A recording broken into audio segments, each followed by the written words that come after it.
أكتر أوقات بنحس فيها بالوحدة مش شرط تكون وإحنا لوحدنا في البيت، ممكن تكون في عز اللمة وإحنا قاعدين في قهوة فيها ناس كتير، أو في مكان شغل كله ضحك وكلام، بس أنت حاسس إنك مش متشاف أو مش مفهوم، أو إنك لوحدك جوه دماغك. الوحدة اللي بتوجع دي اسمها وحشة. وحشة بتيجي من إحساس إنك مجبر تكون لوحدك، وإنك مش لاقي حد يشاركك اللي جواك. هي شعور زي الفراغ، مهما تحاول تملاه بيتنفس ويرجع تاني. لكن في نوع تاني خالص اسمه الانفراد. الانفراد ده مش حاجة بتجيلك، دي حاجة انت بتختارها. هي انك تاخد قرار واعي وتقول انا محتاج وقت مع نفسي.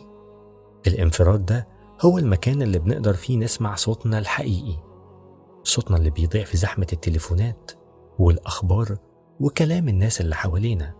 الانفراد هو محطة إعادة شحن للروح، بتخليك تنظف دماغك وترتب أفكارك وتعرف بالظبط إيه اللي أنت عاوزه وإيه اللي أنت مش عايزه في حياتك. أكتر الناس اللي بتبدع وتنجح بتعرف تعمل توازن ما بين إنها تكون مع الناس وإنها تنفرد بنفسها، لأنك مش هتعرف تفيد حد قبل ما تعرف أنت محتاج إيه بالظبط.